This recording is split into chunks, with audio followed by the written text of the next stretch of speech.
Hi friends, welcome to Tejas kitchen. ಇವತ್ತು ನಾವು ಮದುವೆ ಮನೆಯಲ್ಲಿ ಮಾಡುವಂತಹ ಮೆಂತ್ಯ ಕಾರ್ನ್ ಪುಲಾವ್ ಹೇಗೆ ಮಾಡೋದು ಅಂತ ಹೇಳಿ ನೋಡೋಣ. ಇದಕ್ಕೋಸ್ಕರ ಬಾಣಲಿಗೆ 1-2 ಸ್ಪೂನಷ್ಟು ಎಣ್ಣೆ, 1 ಚಕ್ಕೆ, 2 ಲವಂಗ, 2 ಏಲಕ್ಕಿ, 1 ಸ್ಟಾರ್, ಸ್ವಲ್ಪ ಜಾಪತ್ರೆ, ಸ್ವಲ್ಪ ಕಲ್ಲು ಹೂವು, ಒಂಚೂರು ಸೋಂಪು ಕಾಳು, 1 ಚೂರು 2 ಲವಂಗ ಸೇರಿಸ್ಕೊಳ್ಳೋಣ. ಸ್ವಲ್ಪ ಜೀರಿಗೆ ಹಾಕಿ ಇದನ್ನು ಫ್ರೈ ಮಾಡ್ಕೊಳ್ಳೋಣ ಫ್ರೆಂಡ್ಸ್. ಇದು ಸ್ವಲ್ಪ ಲೈಟಾಗಿ ಫ್ರೈ ಆಗ್ತಿದ್ದಂಗೆ 1 ಟೀ ಸ್ಪೂನಷ್ಟು ಕಸ್ತೂರಿ ಮೇಥಿ ಆ್ಯಡ್ ಮಾಡ್ಕೊಳ್ಳೋಣ. ಇಷ್ಟನ್ನು ನಾವು ಸಿಮ್ಮಲ್ಲಿ ಇಟ್ಕೊಂಡೇ ಫ್ರೈ ಮಾಡ್ಕೋಬೇಕು. ಸ್ಟವ್ನ ಜೋರಾಗಿ ಇಡಕ್ಕೆ ಹೋಗಬೇಡಿ. ಇದಿಷ್ಟು ಫ್ರೈ ಆಗ್ತಿದ್ದಂಗೆ 1 ಈರುಳ್ಳಿ ಮತ್ತು 10 ಹಸಿಮೆಣ್ಸಿನ್ಕಾಯಿಗಳನ್ನ ಸೇರಿಸ್ಕೊಂಡು ಫ್ರೈ ಮಾಡ್ಕೊಳ್ಳೋಣ. ಇಲ್ಲಿ ನಾವು ಖಾರಕ್ಕೋಸ್ಕರ ಬರೀ ಹಸಿಮೆಣ್ಸಿನ್ಕಾಯಿ ಮಾತ್ರ ಉಪಯೋಗಿಸ್ತಾ ಇರೋದ್ರಿಂದ ನಿಮಗೆ ಖಾರ ನೋಡಿಕೊಂಡು ಹಾಕ್ಕೊಳ್ಳಿ. ಈಗ ನಾವು ಸ್ವಲ್ಪ ಶುಂಠಿ ಮತ್ತು ಬೆಳ್ಳುಳ್ಳಿ ಹಾಕ್ಕೊಳ್ಳೋಣ. ಇದನ್ನು ಕೂಡ ಲೈಟಾಗಿ ಫ್ರೈ ಮಾಡ್ಕೊಳ್ಳೋಣ. ಈಗ ಕೊತ್ತಂಬರಿ ಸೊಪ್ಪು, ಪುದೀನ ಸೊಪ್ಪು ಮತ್ತು ಮೆಂತ್ಯ ಸೊಪ್ಪು ಇಷ್ಟನ್ನು ಚೆನ್ನಾಗಿ ತೊಳೆದ್ಬಿಟ್ಟು ನೀಟಾಗಿ ಇದರಲ್ಲಿ ಸೇರಿಸ್ಕೊಂಡು ಫ್ರೈ ಮಾಡ್ಕೊಳ್ಳೋಣ. ಇದು ಲೈಟಾಗಿ ಫ್ರೈ ಆಗ್ತಿದ್ದಂಗೆ ಇಲ್ಲಿ ನಾವು 1-2 ಟೊಮೆಟೊಗಳನ್ನ ಸಣ್ಣಗೆ ಕಟ್ ಮಾಡಿ ಸೇರಿಸ್ಕೊಳ್ಳೋಣ. ಮತ್ತು 1-2 ಪೀಸಷ್ಟು ಹಸಿ ಕೊಬ್ಬರಿನ ಸೇರಿಸ್ಕೊಳ್ಳೋಣ. ಕೊಬ್ಬರಿ ಹಾಕಿ ನಾವಿಲ್ಲಿ ಪಲಾವ್ ಮಾಡ್ತಾ ಇರೋದ್ರಿಂದ ತುಂಬ ರುಚಿಯಾಗಿರುತ್ತೆ. ಒಂದು ಸತಿ ನೀವು ಕೂಡ ಟ್ರೈ ಮಾಡಿ ನೋಡಿ. ಇದನ್ನೆಲ್ಲದನ್ನು ಫ್ರೈ ಆದಮೇಲೆ ನಾವಿಲ್ಲಿ ಧನಿಯಾ ಉಪಯೋಗಿಸ್ತಾ ಇಲ್ಲ. ನಿಮ್ಮ ಹತ್ರ ಇದ್ದರೆ ಧನಿಯಾ ಕಾಳು ಹಾಕ್ಕೊಳ್ಳಿ. ನಾನಿಲ್ಲಿ ಧನಿಯಾ ಪುಡಿ ಹಾಕ್ತಾಯಿದ್ದೀನಿ. ಧನಿಯಾ ಪುಡಿ ಮತ್ತು ಅರಿಶಿನವನ್ನು ಕೂಡ ಹಾಕಿ 1 ನಿಮಿಷ ಫ್ರೈ ಮಾಡ್ಕೊಳ್ಳೋಣ.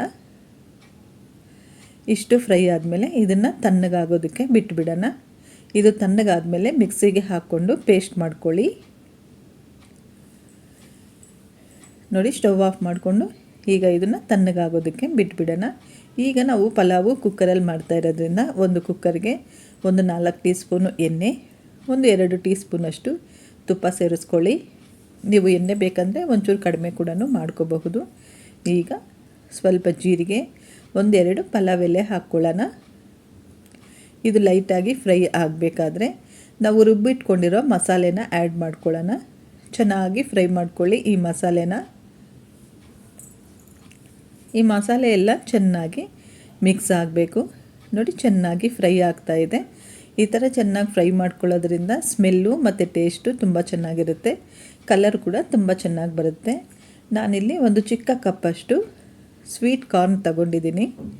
ಇದನ್ನು ಕೂಡ ಸೇರಿಸಿ ನಾವು ಫ್ರೈ ಮಾಡ್ಕೊಳ್ಳೋಣ.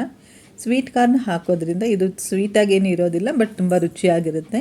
ಮಕ್ಕಳಿಗೂ ತುಂಬ ಇಷ್ಟ ಆಗುತ್ತೆ. ಈಗ ನಾವು 2 ಕಪ್ಪಷ್ಟು ಅಕ್ಕಿಗೆ 3.5-4 ಕಪ್ಪಷ್ಟು ನೀರು ಸೇರಿಸ್ಕೊಳ್ಳೋಣ. ನಾನಿಲ್ಲಿ ಅಕ್ಕಿನ ನೆನೆಸಿಟ್ಕೊಂಡಿದ್ದೀನಿ, ಆದ್ದರಿಂದ ನಾನಿಲ್ಲಿ 3.5 ಕಪ್ಪಷ್ಟು ನೀರು ಮಾತ್ರ ಸೇರಿಸ್ಕೊಳ್ತಾ ಇದ್ದೀನಿ. ನೆಂದಿರೋ ಅಕ್ಕಿನ ಹಾಕಿ ಚೆನ್ನಾಗಿ ಮಿಕ್ಸ್ ಮಾಡ್ಕೊಳ್ಳೋಣ. ಈಗ ಎಲ್ಲ ಚೆನ್ನಾಗಿ ಮಿಕ್ಸ್ ಆಗ್ತಿದೆ ಅಲ್ಲ. ಇದು ಇವಾಗಲೇ ಮುಚ್ಚಳ ಹಾಕಬಾರ್ದು. ಅಕ್ಕಿ ಚೆನ್ನಾಗಿ 1-2 ನಿಮಿಷ ಕುದಿಬೇಕು. ಈಗ ನಾವು 1 ನಿಂಬೆಹಣ್ಣನ್ನು ಜ್ಯೂಸ್ ತೆಗೆದುಬಿಟ್ಟು ಇದರಲ್ಲೇ ಹಾಕ್ಕೊಳ್ಳೋಣ. ಒಂದು ಸತಿ ಕುದಿಯೋಕ್ಕೆ ಬಂದಮೇಲೆ ಈಗ ಚೆನ್ನಾಗಿ ಕುದಿ ಬಂತಲ್ಲ. ಈಗ ಒಂದು ಸಾರಿ ಚೆನ್ನಾಗಿ ಮಿಕ್ಸ್ ಮಾಡ್ಕೋಬೇಕು. ಕುದಿಯೋಕ್ಕೆ ಬಂದಿದ ತಕ್ಷಣ ನಾವು ಮುಚ್ಚಳ ಹಾಕಿಬಿಟ್ರೆ ಅದು ತಳ ಹಿಡಿದ್ಬಿಡುತ್ತೆ. ನಾವು ಈ ರೀತಿ ಚೆನ್ನಾಗಿ ಮಿಕ್ಸ್ ಮಾಡಿಬಿಟ್ಟು ಮುಚ್ಚಳ ಹಾಕಿ 1-2 ವಿಷಲ್ ಕೂಗಿಸ್ಕೊಂಡ್ರೆ ಸಾಕು. ಈಗ ಇದು ತಣ್ಣಗಾಗುವಷ್ಟರಲ್ಲಿ ನಾವು ಮೊಸರು ಪಚ್ಚಡಿ ರೆಡಿ ಮಾಡ್ಕೊಳ್ಳೋಣ. ಈಗ 1 ಈರುಳ್ಳಿನ ಸಣ್ಣಗೆ ಕಟ್ ಮಾಡಿ ಹಾಕ್ಕೊಂಡಿದ್ದೀನಿ. 1-2 ಹಸಿಮೆಣ್ಸಿನ್ಕಾಯಿ, ಸ್ವಲ್ಪ ಕೊತ್ತಂಬರಿ ಸೊಪ್ಪು, ಸ್ವಲ್ಪ ರುಚಿಗೆ ತಕ್ಕಷ್ಟು ಉಪ್ಪು ಮತ್ತು ಇಲ್ಲಿ ನಾವು 1 ಸೌತೆಕಾಯಿನ ತುರಿದ್ಬಿಟ್ಟು ಹಾಕ್ಕೊಳ್ತಾ ಇದ್ದೀವಿ. ನೀವು ಬೇಕಿದ್ದರೆ ಸಣ್ಣಗೆ ಕಟ್ ಮಾಡಿ ಕೂಡ ಹಾಕ್ಕೋಬಹುದು. ನಾನಿಲ್ಲಿ ಸಣ್ಣಗೆ ತುರಿದ್ಬಿಟ್ಟು ಹಾಕ್ಕೊಳ್ತಾ ಇದ್ದೀನಿ. ಇದಕ್ಕೆ ಸ್ವಲ್ಪ ಗಟ್ಟಿ ಮೊಸರನ್ನು ಹಾಕ್ಕೊಳ್ಳೋಣ. ನೀರು ಹಾಕೋದು ಬೇಡ. ಇಲ್ಲಿ ಬೇಕಿದ್ದರೆ ನೀವು 1 ಟೊಮೆಟೊನು ಕೂಡ ಆ್ಯಡ್ ಮಾಡ್ಕೋಬಹುದು.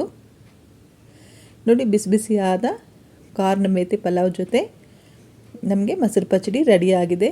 ಒಂದು ಸತಿ ಟ್ರೈ ಮಾಡಿ ನೋಡಿ. ನಿಮಗೆ ಹೇಗೆ ಬಂತು ಅಂತ ತಿಳಿಸ್ಕೊಡಿ. ನಿಮಗೆ ಇಷ್ಟ ಆಗಿದ್ದರೆ ನಮ್ಮ ಚಾನಲ್ಗೊಂದು ಲೈಕ್ ಮಾಡಿ ಮತ್ತು ಸಬ್ಸ್ಕ್ರೈಬ್ ಮಾಡ್ಕೊಳ್ಳಿ.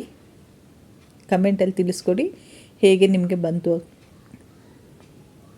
Thank you.